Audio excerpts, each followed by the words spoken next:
एक दिन मैं वो क्रिश्चियन लड़की के पास गई, तो जी आप कैसे दुआ करते हैं, क्या तरीक़ेकार हैं, क्या नमाज़ पढ़ने का, क्या पढ़ते हैं, वज़ू कैसे करते हैं।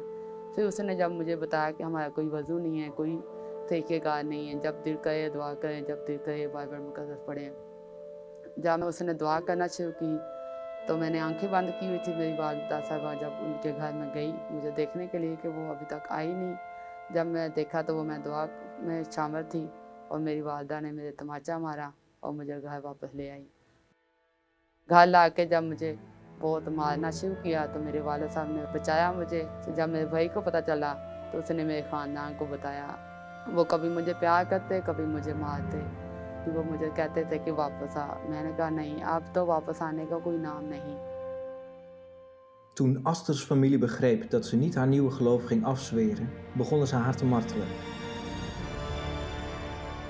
और मुझे बहुत ज़्यादा उन्होंने तरह-तरह की सज़ाएँ दी, मारना पीटना शुरू किया। कभी मुझे चारपाई के पाँव के नीचे लिटाते, कभी मुझे दरवाज़े पे बाँध के रखते, जो कोई आता वही मारता।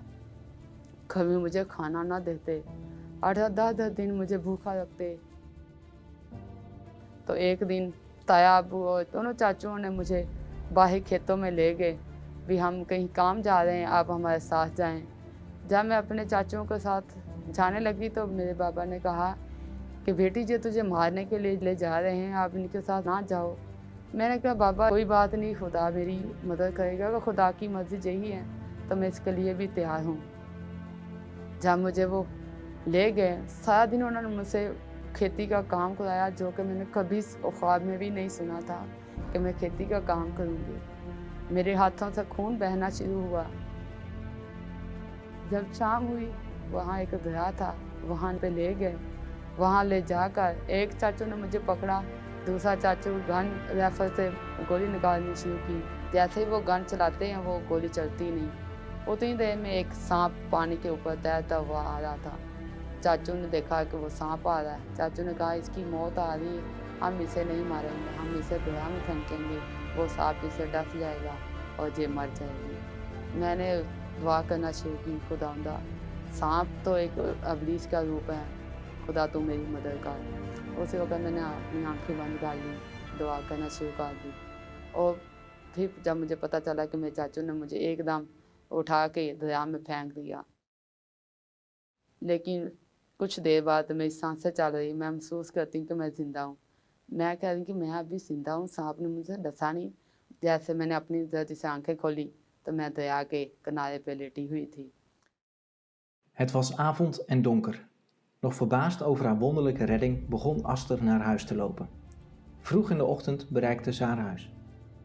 अपने दरवाज़े की कुंडी नॉक की तो मेरे वालिद साहब ने दरवाज़ा खोला। तो जब मुझे देखा, मुझे खुदा ने बचा लिया। फिर मेरे वालिद साहब ने मुझे अपने बेड में ले गया। 1 माह तक वो मुझे अपने बेडरूम में ही रखा। किसी को ये पता नहीं था कि मैं ज़िंदा हूँ। तो वालिद साहब बाहर जाते और मेरे लिए शाम को खाना ले आते और सुबह को लॉक करके कमरे चले जाते। एक दिन अचानक वालिद साहब को याद भूल गया कि उसने लॉक ना किया, तो वो बाहर चले गए। वालिदा साहिबा बाहर बैठी सेन में, उसने देखा कि मेरा वालिद जब बाहर गया तो छोटी बहन को कहती है कि आप कमरे की सफाई कर दो, कितनी देर होगी। मेरी छोटी बहन जब कमरे में आई तो वो मैं लेटी हुई कंबल के नीचे। जब अम्मी आई कमरे में तो अम्मी ने जब वो कंबल उठा कर देखा तो वो नीचे मैं लेटी हुई थी। Toen Asters moeder van de schrik bekomen was, begonnen de mishandelingen weer. फिर वो सभी मुझे मारना पीटना शुरू कर दिया। वो फिर उसको 1 हफ्ता गुज़रा, फिर मेरे वालिद साहब ने कहा नहीं बेटी अब मेरी बर्दाश्त ख़त्म होगी, अब तू वरना यहाँ से भाग जा, तो चले जा कहीं भी। जिसने तुझे ज़िंदगी दी है, तुझे शिफा दी है, तुझे बचाया है, वही आगे भी तुझे संभालेगा। तो चली जा, लेकिन ये मैं देख नहीं सकता। फिर मैं अपने घर से निकली और 1.5 से 2 माह मैं मनाए पाकिस्तान रही। मनाए पाकिस्तान से एक पादरी आया, वो अपने घर ले गया मुझे। जब अपने घर लेकर गया मैंने कहा भाई मैं आपके घर में नहीं रह सकती। उसने कहा नहीं, मैं आपको अपनी बेटी बना के अपने घर में रखूँगा कि आप मेरी बेटी हैं। 1 महीना भी बड़ी मुश्किल से गुजरा कि मेरे खानदान को पता चला। उन्होंने वहाँ से मुझे उठा लिया, वो मुझे साहिवाल के किसी गाँव में ले गए। वहाँ मैं 1 माह 2 दिन रही। 1 माह 2 दिन के बाद मुझे पता चला कि वो मेरा निकाह करके मुझे किसी दूसरे मुल्क भेजने वाले हैं।